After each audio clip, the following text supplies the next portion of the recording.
एक दिन की बात है, गगन अपने घर पर लौटता है। उसके साथ एक और दूसरी औरत भी होती है और घर पर आते ही सबसे पहले वो अपनी पत्नी रीना को आवाज़ लगाता है। रीना हाथ में पानी का गिलास लेकर बाहर आती है और देखती है कि उसके साथ कोई दूसरी औरत है। ये देखते ही उसका पानी गिर जाता है, मानो उसकी धरती फट गई हो। वो देखती रहती है, अरे ये क्या, मेरे पति ने तो दूसरी शादी कर ली है। हाँ हाँ, मैंने दूसरी शादी कर ली है। मैं तुम जैसी काली कलूटी औरत से परेशान आ गया था। ये काजल है, ये मेरी दूसरी बीवी है और अब से ये हमारे साथ रहेगी। ये सुनते ही मानो उसकी ज़िंदगी में भूकंप आ गया हो। अगर तुम यहाँ रहना चाहती हो तो तुम भी रह सकती हो। आप तो जानते ही हैं कि मेरा कोई और ठिकाना नहीं है। आप मेरी मजबूरी को कैसे भूल सकते हैं? भला मैं कहाँ जाऊँगी? अगर आप यही चाहते हैं तो मुझे ये भी स्वीकार है, चाहे मेरी ज़िंदगी ही उथल-पुथल क्यों न हो जाए। वो बेचारी ऐसे ही विलाप करती हुई उन दोनों को स्वीकार कर लेती है। मेरा सुंदर और गोरी बीवी का सपना था जो मैंने काजल से शादी करके पूरा कर लिया है। अब जो तुम चाहो वैसा ही होगा। अरे दीदी, अगर आप यहाँ रहना चाहें तो रह सकती हैं। वैसे भी मुझे तो अपने सजने संवरने में ही काफ़ी समय लगता है। अगर तुम चाहो तो घर पर रहकर हमारी खाना बनाने में और घर के कामों में मदद कर सकती हो। चलो अब हम घर में चलते हैं। और वो बेचारी किचन में चली जाती है और रीना किचन में जाकर खाना बनाने लग जाती है और वो दोनों आराम करते हैं। खाना बनाते हुए सोचती है कि हे भगवान, ये मेरे साथ क्या हो रहा है, न जाने मेरी ज़िंदगी आगे कैसी होगी। वो उनके लिए तरह तरह के पकवान बनाती हैं और इधर बेचारी रीना घर का काम काज करती रहती है और काजल हमेशा उसे ऑर्डर देती रहती है, हमेशा अपने बालों को संवारती रहती है। एक शाम रीना अपने पति और सौतन दोनों के लिए खाना परोसती है और अपने पति को हवा करने लग जाती है, लेकिन उसका पति उसकी तरफ ध्यान न देकर अपनी दूसरी पत्नी को आवाज़ लगाता रहता है। अरे क्या बात है, आ ही तो रही हूँ। आपको तो पता है कि मुझे सजने संवरने में थोड़ा समय लगता है और मेरे इतने सुंदर बाल हैं, इनको संवारने के लिए भी समय चाहिए।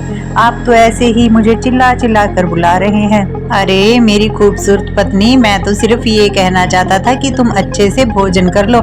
आज मैंने सारा भोजन तुम्हारी पसंद का ही बनवाया है। जब अच्छा अच्छा भोजन करोगी तो तुम्हारी सुंदरता भी बरकरार रहेगी।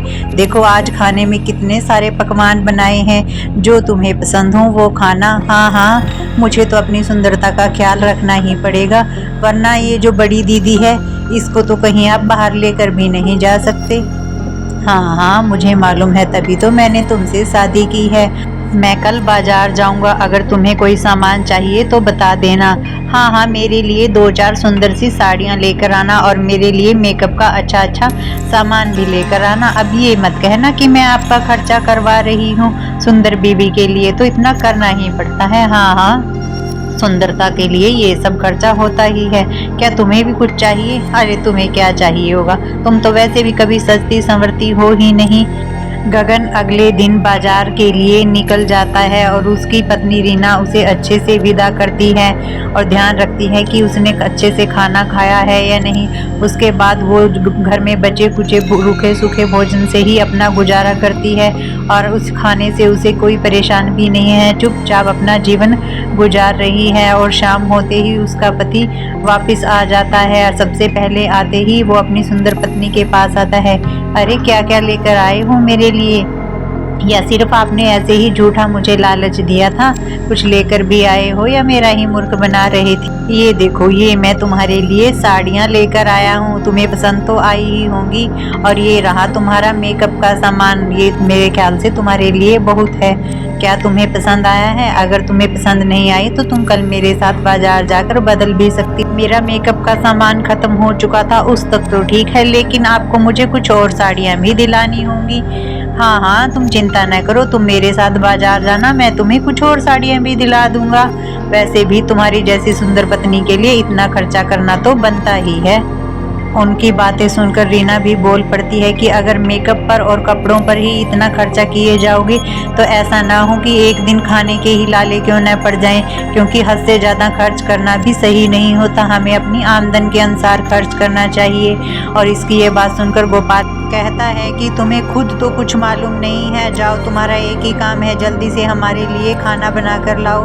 और वह बेचारी उन दोनों को अच्छे से खाना परोस देती है और उनके पास बैठकर देखने लग जाती है और उसकी जो सुंदर पत्नी है वो फिर हर रोज़ उसे नई नई चीज़ों की डिमांड करती रहती है। इसी तरह एक दिन जब वो खाना खा रहे थे, उनके घर पर एक बुढ़िया भिखारन आती है। कोई भीख दे दो इस बुढ़िया को, अरे कोई आटा दाल चावल कुछ भीख दे दो, ये बुढ़िया कब से भीख मांग रही है कोई घर में या नहीं। और इस तरह बुढ़िया की आवाज़ सुनकर रीना बाहर आ जाती है और वो देखती है कि सामने एक बहुत ही बुजुर्ग महिला है जो भीख मांग रही है। अरे अम्मा, इतनी गर्मी में आप कैसे चल कर पा रही है, क्या आप थक नहीं जाती? तब वो उसकी झोली में कुछ भीख डाल देती है। क्या मैं आपके लिए ठंडा पानी लेकर आऊं? हाँ बेटी, प्यास से गला सूखा जा रहा है, अगर थोड़ा पानी मिल जाता तो तुम्हारा बहुत ही भला हो जाता। रीना बुढ़िया को खाना और पानी देती है और उसे खाने के बाद बुढ़िया बहुत खुश हो जाती है और कहती है कि बेटी, अब से तुम्हारे जीवन के सभी कष्ट दूर होने वाले हैं। मेरे पास तुम्हें देने के लिए ज़्यादा कुछ तो नहीं है, सिर्फ ये एक पोटली है। लो, ये पोटली तुम रख लेना और जब भी तुम्हें मुसीबत में हो, इस पोटली के सामने जो तुम इच्छा कहोगी, ये पोटली तुम्हारी हर इच्छा को पूरा कर देगी। ये कहकर वो बुजुर्ग महिला वहां से चली जाती है। उधर रीना का पति खेत में गया हुआ था और जब जैसे ही वो खेत से लौटता है तो जोर जोर से चिल्लाता है कि हाय हाय, मैं तो बर्बाद हो गया, लूट गया, मेरी तो सारी फसल बर्बाद हो गई। हाय, अब मैं क्या करूँगा, मेरी तो जिंदगी ही बर्बाद हो गई, अन्न का एक दाना नहीं बचा है, सारी फसल जानवरों ने बर्बाद कर दी है। तब अपनी सुंदर बहू से कहता है कि तुम्हारे पास जो गहने हैं वो मुझे दे दो। तब वो मना कर देती है और कहती है नहीं नहीं, मैं तुम्हें गहने कैसे दे दूं, मुझे सजने संवरने के लिए गहने चाहिए और वैसे भी गहने मैं तुम्हें क्यों दूंगी, मेरे पास यही गहने तो हैं जो बचे हुए हैं। और वो मना कर देती है और बेचारा गगन बहुत पछताता है।